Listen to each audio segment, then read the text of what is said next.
अस्सलाम वालेकुम व्यूअर्स, कैसे हैं आप सब। आज का जो हमारा थर्ड लेक्चर है वो है ट्रांसडक्शन के ऊपर। ट्रांसडक्शन भी बैक्टीरियल रिकम्बिनेशन का एक मेथड है।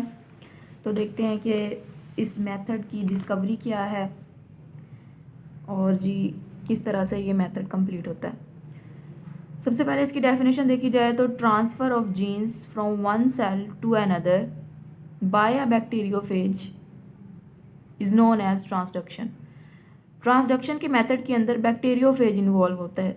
So let's see what is bacteriophage.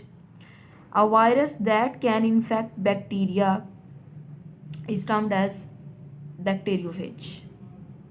वो वायरस जो बैक्टीरिया को इन्फेक्ट करता है उसको हम कहते हैं जी ये है हमारा बैक्टीरियोफेज।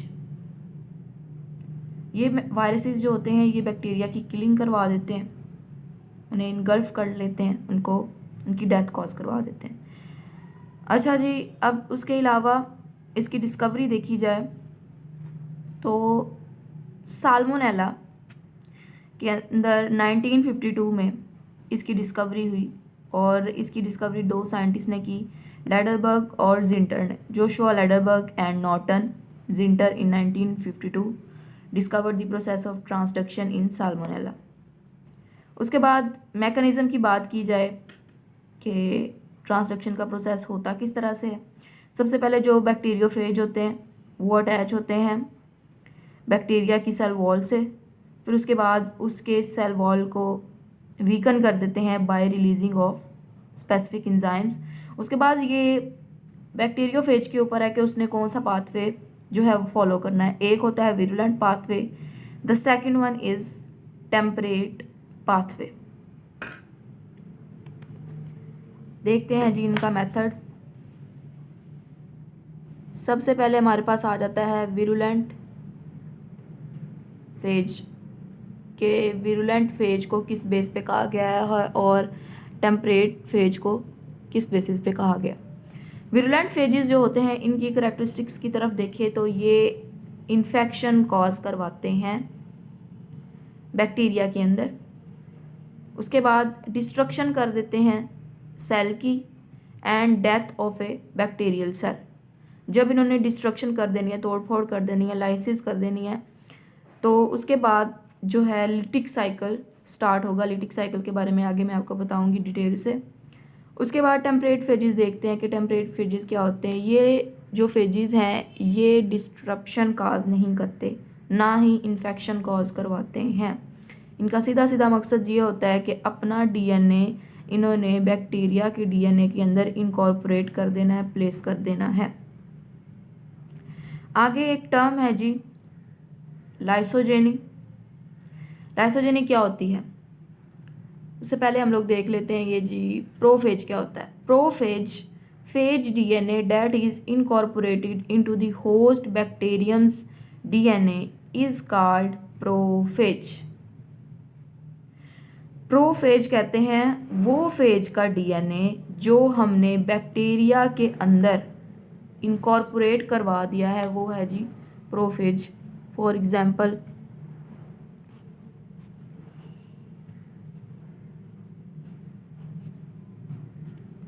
ये लेट सपोज फेज का डीएनए है, इसको हमने इनकॉर्पोरेट करवा देना है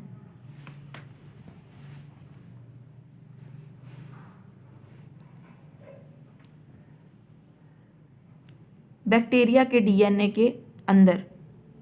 ये वाला डीएनए यहाँ पे, तो ये बन जाएगा हमारा प्रोफेज।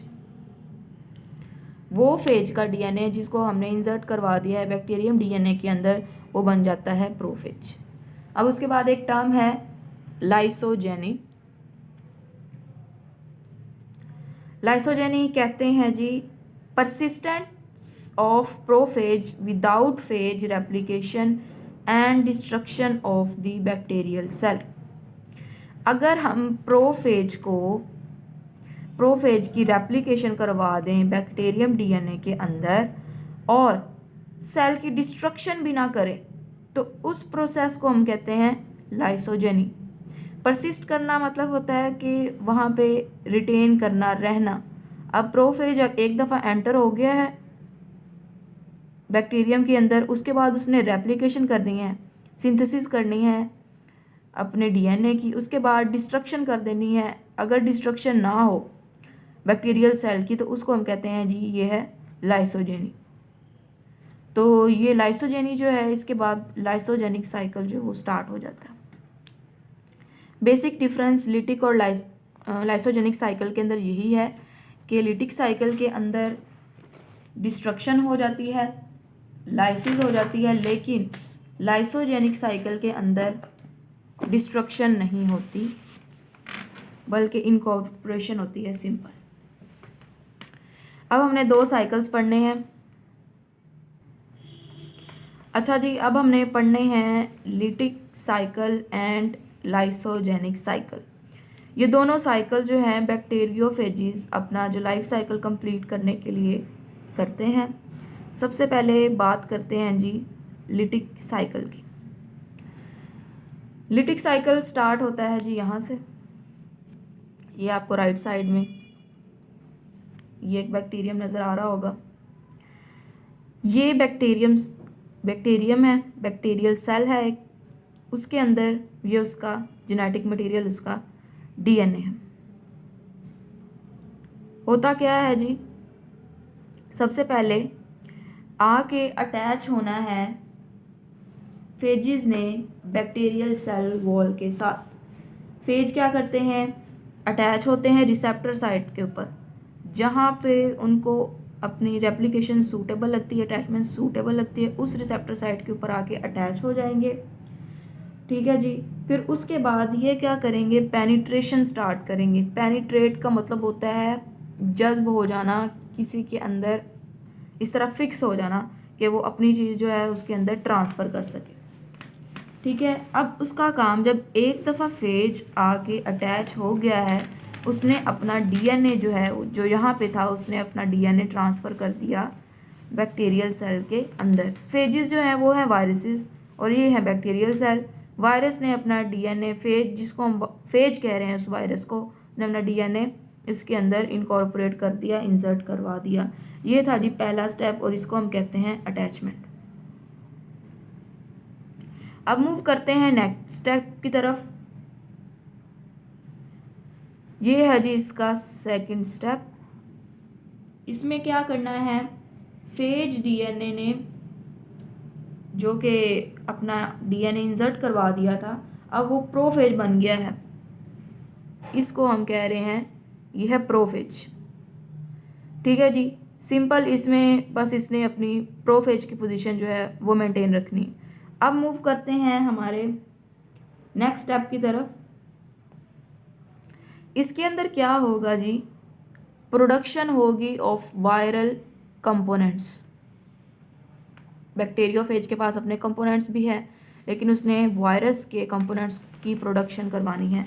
और वो किस तरह से करवानी है, जो फेज डीएनए है वो डायरेक्शन देगा बैक्टीरियम सेल को कि वो प्रोड्यूस करे वायरल कंपोनेंट्स। वायरल कंपोनेंट्स में हमारे पास 2 चीज़ें आ जाती हैं, एक हमारे पास प्रोटीन्स और दूसरे कॉपीज ऑफ फेज डीएनए।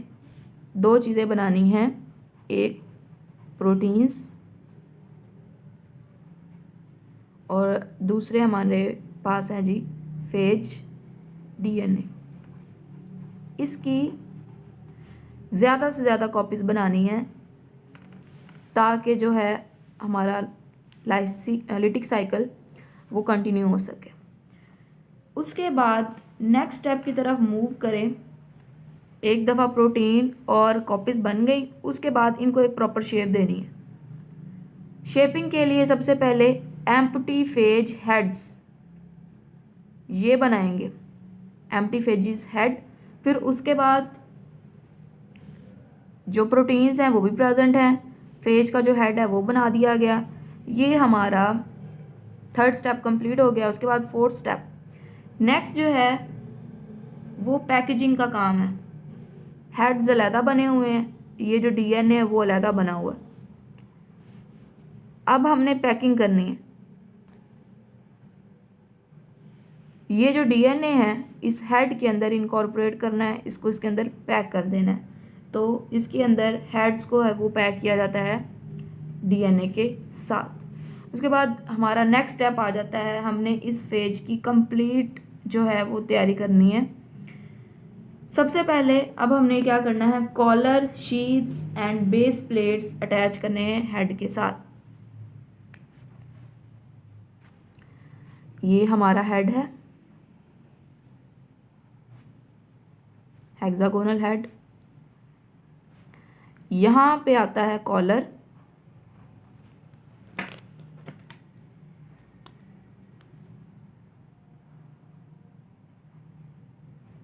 ठीक है जी। फिर उसके बाद हमने बेस प्लेट ऐड करनी है। इसी तरह हमने प्लेट्स इसके अंदर अटैच करवाते जाना है और डीएनए हमने जो इसके अंदर पहले इंसर्ट करवा लिया। हमारा बेसिक मकसद ये है, एक तो उसका कॉलर अटैच करने का और दूसरा उसके साथ बेस प्लेट्स हेड के साथ अटैच करने का। फिर उसके बाद टेल फाइबर्स जो हैं वो लास्ट पे ऐड किए जाते हैं। टेल फाइबर्स इस तरह के स्ट्रक्चर्स होते हैं।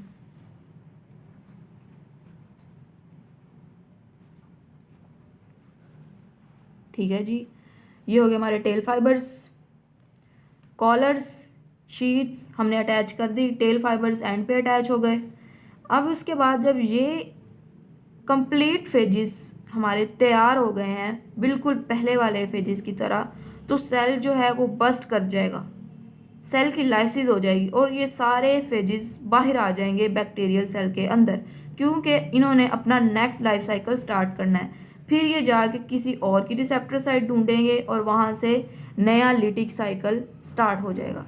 ये था जी हमारा लिटिक साइकिल, जिसके सबसे पहले प्रोसेसेस थे अटैचमेंट, फिर synthesis of proteins and phage DNA, उसके बाद production of empty phage heads, उसके बाद पैकिंग, उसके बाद attachment of collar and tail fibres और उसके बाद फाइनल जो है सेल की लाइसिस। ये यहाँ पे पूरा लिटिक साइकिल कंप्लीट हो गया। अब हमने देखना है जी नेक्स्ट साइकिल हमारा लाइसोजेनिक साइकिल। लाइसोजेनिक साइकिल के अंदर ये अटैचमेंट का प्रोसेस होगा। सबसे पहले बैक्टीरियल सेल उसके ऊपर फेज आके रिसेप्टर साइट ढूंढेगा, अटैच हो जाएगा। ये प्रोसेस हो गया अटैचमेंट का। उसके बाद बना है जी प्रोफेज, ठीक है जी। फेज के डीएनए जो है वो इनकॉर्पोरेट हो गया बैक्टीरियल डीएनए के अंदर, और सॉरी जी डीएनए हो गया इनकॉर्पोरेट। उसके बाद बैक्टीरियल क्रोमोसोम एक दफ़ा मिक्स हो गए हैं फेज के डीएनए के साथ। फिर उसके बाद रेप्लिकेशन होनी है, यहाँ पे क्वाइलिंग और रेप्लिकेशन मतलब अपनी डुप्लीकेशन करेगा डीएनए। उसके बाद थर्ड स्टेप के अंदर डुप्लीकेशन होगी, कॉपीज़ बन जाएंगी दो डीएनए की। डीएनए की जब कॉपीज़ बन गई तो उनको सेपरेट करने के लिए यहाँ पे बाइनरी फिशन का प्रोसेस होगा। बाइनरी फिशन का मतलब ये है कि एक सेल का दो के अंदर डिवाइड हो जाना, ठीक है जी। और दो में डिवाइड करने का मकसद ये था कि ये जो एक डीएनए एक सेल के पास आ जाए, दूसरा डीएनए दूसरे सेल के पास आ जाए और दोनों के अंदर डीएनए सही से इनकॉर्पोरेट हो जाए। अब उसके बाद लास्ट में ये एक सेल बन जाएगा, ये दूसरा सेल बन जाएगा और वहाँ से लाइसोजेनिक साइकिल दोबारा से स्टार्ट हो जाएगा। ये थे हमारे बैक्टीरियोफेजिस के लाइफ साइकिल, लिटिक और लाइसोजेनिक। लाइसोजेनिक में सिंपल है जी, अटैचमेंट है, प्रोफेज का बनना, उसके बाद रेप्लिकेशन, रेप्लिकेशन के बाद बाइनरी फिशन का प्रोसेस हो जाना और यहाँ से लाइसोजेनिक स्टार्ट फिर से दोबारा हो जाएगा। ये था जी आज का लेक्चर। होप सो आपको समझ आया होगा। काइंडली वीडियो को लाइक करें, सब्सक्राइब करें और ज़्यादा से ज़्यादा शेयर करें और अपने जो सजेशंस हैं मुझे कमेंट सेक्शन में ज़रूर बताएं।